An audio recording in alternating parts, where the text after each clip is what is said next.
थोड़ा सा हम ओवरव्यू देखेंगे सबसे पहले।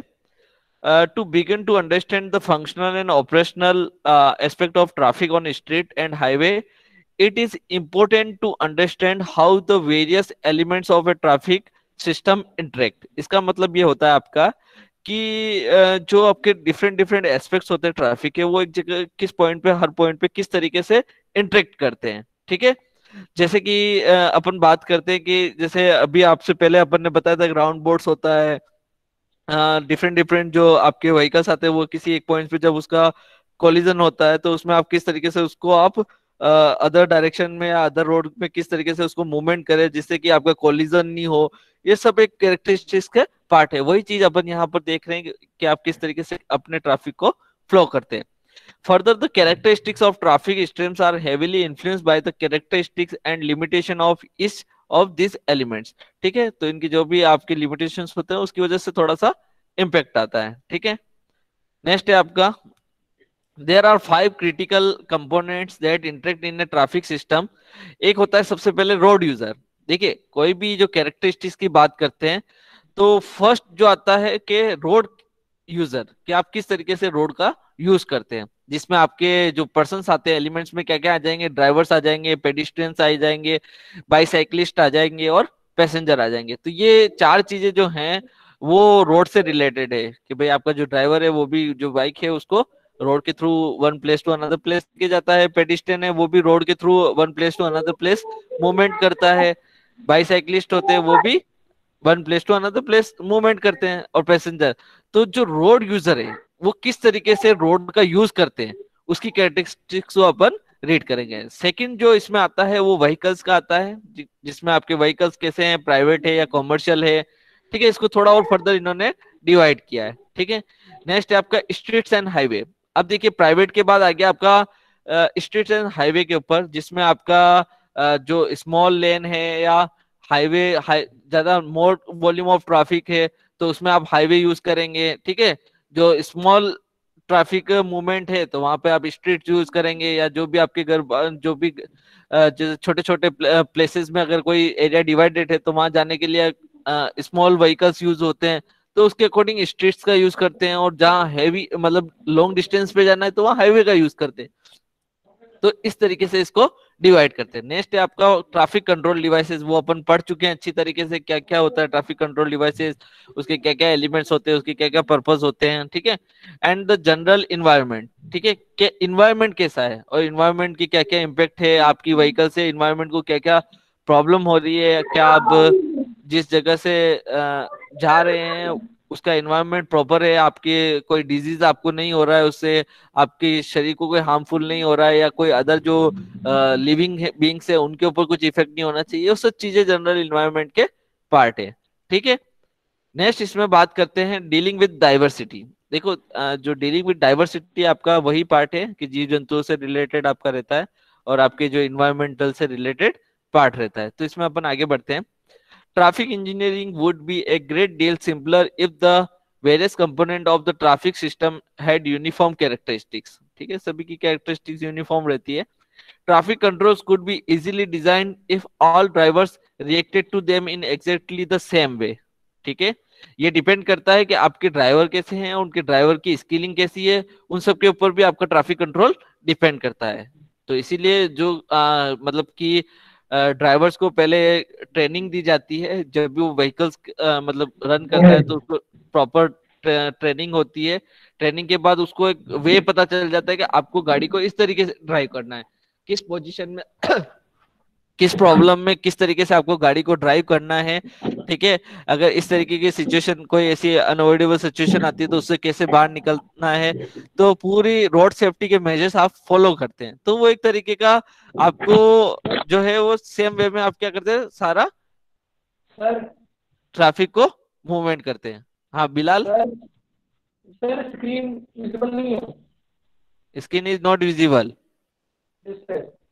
ओके, मैं बेटा मेरा रिकॉर्ड सिस्टम बाकी सबको विजिबल है। सर दिख यस रहा है सर। सर। Yes sir. बेटा आप वापस कनेक्ट करें, आपको दिख जाएगा बिलाल। ठीक है, और मेरे जगह को पिन कर लीजिए क्योंकि रिकॉर्ड सिस्टम में तो थोड़ा सा दिक्कत हो जाएगा फिर, है ना। ओके ठीक है। नेक्स्ट है safety could be more easily achieved if all vehicles had uniform dimension, weights and operating characteristics. ठीक है, तो जब भी आप कहीं भी व्हीकल मूवमेंट करते हैं, तो मैं आपको ये सारी चीजें बता चुका हूँ पहले कि आपको आपका डायमेंशन जो मतलब कार का है, जो व्हीकल का है, वो एज पर इंडियन स्टैंडर्ड्स या जो भी है उसके अकॉर्डिंग होता है। ऐसा नहीं कि बहुत ज्यादा मतलब कि विथ की भी मतलब गाड़ी हो जाए, ऐसा नहीं होता है। हमेशा हर जो व्हीकल होते हैं उनके भी कुछ नॉर्म्स होते हैं, और उसी नॉर्म से वो बनी होती है, और उसी के अकॉर्डिंग जो आपके क्या होते हैं, जो हाईवे और जो आपके रोड होते हैं वो भी डिजाइन होते हैं। ठीक है, तो मैक्सिमम व्हीकल की साइज होती है वो as per Indian standards follow किए जाते हैं। ठीक है, तो उसमें आपका ये सब चीजें मेजर की जाती है कि भाई आपका व्हीकल की सेफ्टी में क्या क्या चीजें हैं, कि भाई ब्रेक कैसा होना चाहिए, ब्रेक के बाद उसमें और कुछ एक्स्ट्रा ब्रेक्स होने चाहिए।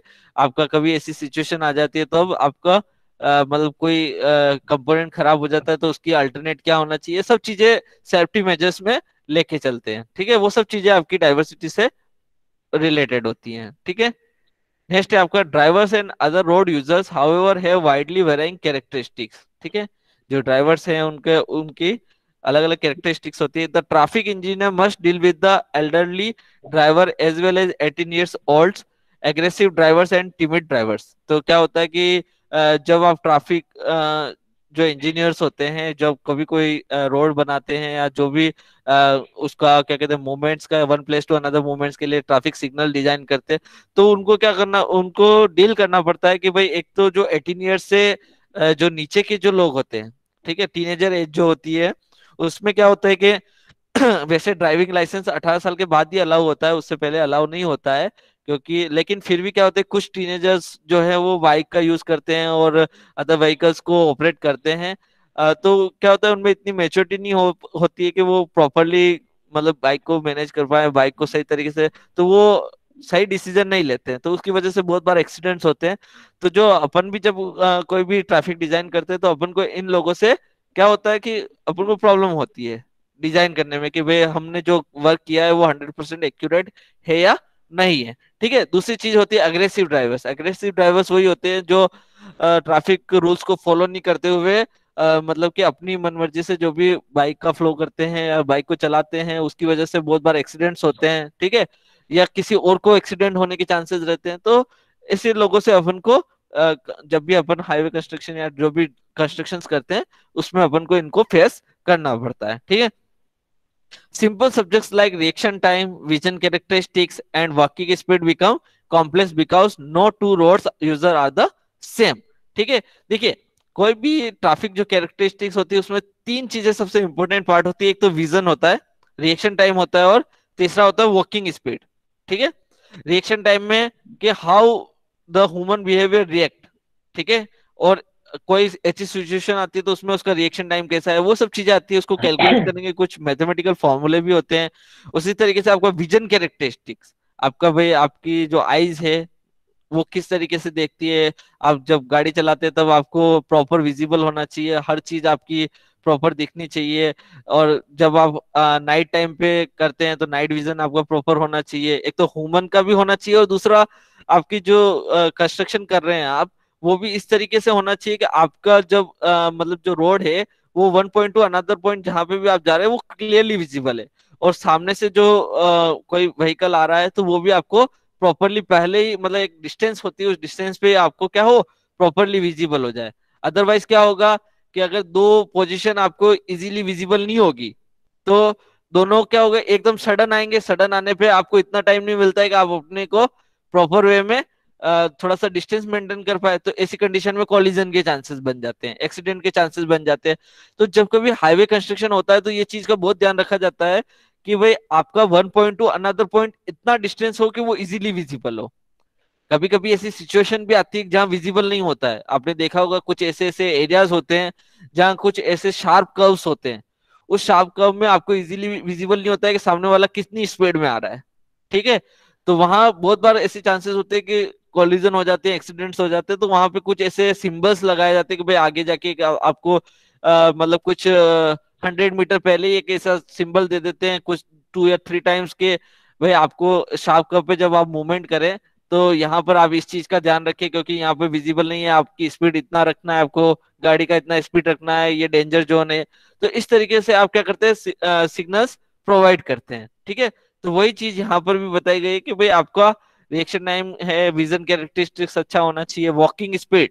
ठीक है, वॉकिंग स्पीड, कोई पर्सन जैसे 1 point two another point movement करता है, तो उसकी वॉकिंग स्पीड कितनी होनी चाहिए, ये सब कॉम्प्लेक्स पार्ट है जो कि जब रोड यूज करते हैं तब फॉलो करने चाहिए। ठीक है, मोस्ट ह्यूमन बीइंग्स। ठीक है, एक मिनट आगे बढ़ते हैं इसमें। ठीक है, अब अपन बात करते हैं आगे। Just as road user characteristics vary, the characteristics of vehicle vary widely as well. ठीक है, highway must be design to accommodate motorcycle, the full range of automobiles and a wide range of commercial vehicles including double and triple brake, tractor, trailer combination. देखिए, जो highway होता है, highway और जो street roads है उसमें difference रहता है। हाईवे, इसमें हाईवे में बहुत सारे आते हैं, नेशनल हाईवे भी आता है, स्टेट हाईवे आता है, मेजर डिस्ट्रिक्ट रोड्स आते हैं। ठीक है, तो डिफरेंट डिफरेंट होता है, तो सबकी अपनी अपनी कैरेक्टरिस्टिक्स होती है।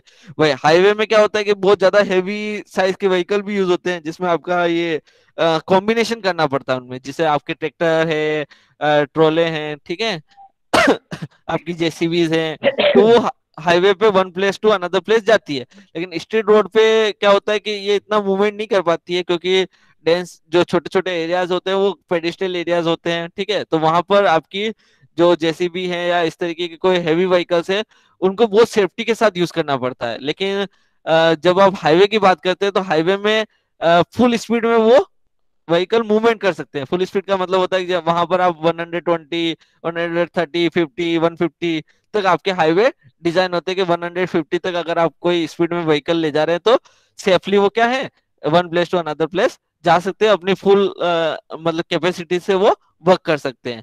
और उसी के साथ उनको ऐसा भी लेके चलना है कि कोई छोटे व्हीकल है, जैसे आपके बाईसाइकिल्स हैं, वो सबका कॉम्बिनेशन होता है वहां पे। ऐसा नहीं खाली एक ही व्हीकल है, मल्टीपल व्हीकल का कॉम्बिनेशन होता है, तो वो उसको इस तरीके से डिजाइन किया जा सकता है, किया जाता है कि भाई आपके जो मल्टीपल व्हीकल जब उस पर मूवमेंट करें तो उनका कोलिजन नहीं हो, वो सेफली मूव कर सके। ठीक है, तो वो सारी कैरेक्टरिस्टिक्स उसकी लेके फॉलो करनी पड़ती है।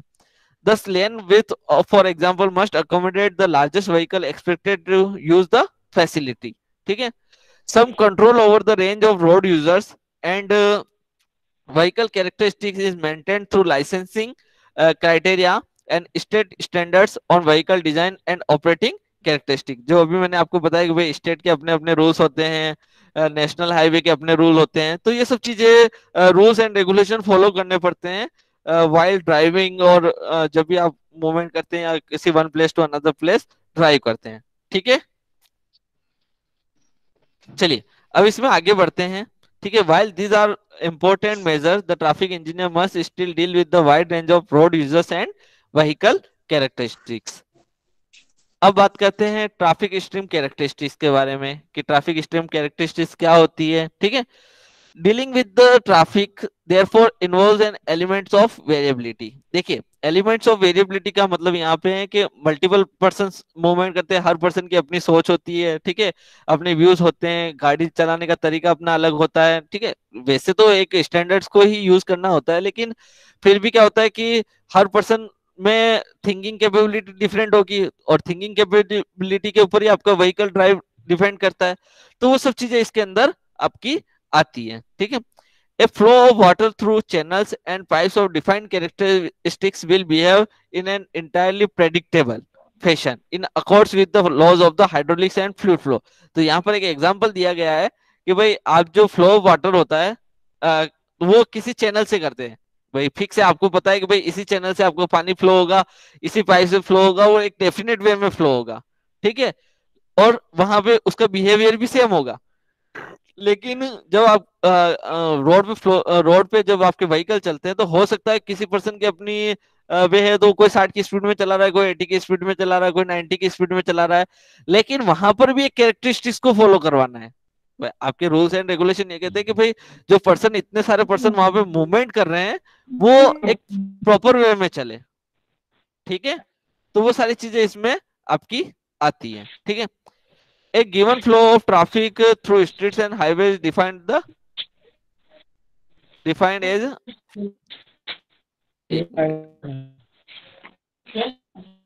ठीक है, defined in pattern way. Next is the critical challenge of traffic engineering is to plan and design for a medium that is not predictable.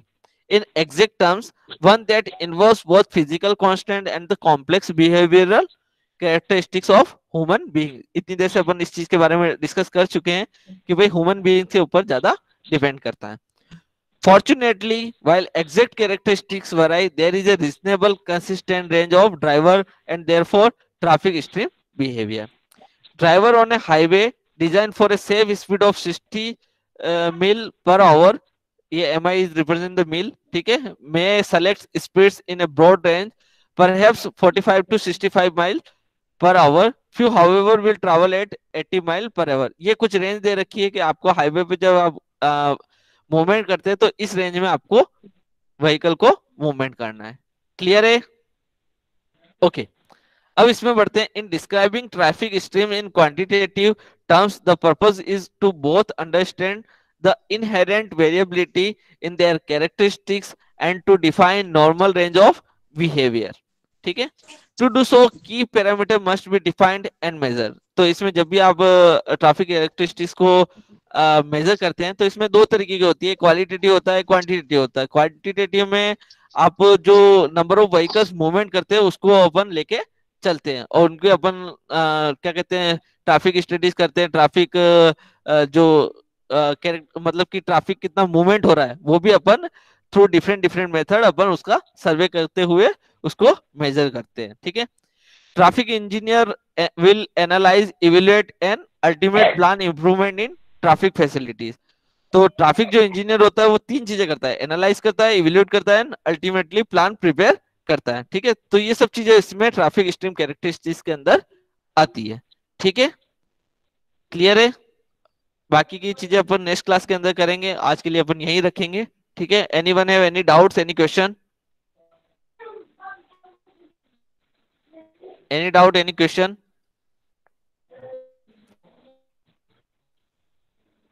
No sir. Okay. ठीक है. तो आज की क्लास अपन यहीं ओवर करते हैं. किसी के कोई क्वेरीज हैं तो मुझे पूछ सकते हैं. सर ये पीडीएफ ग्रुप में सेंड कर देना. हाँ बोलिए.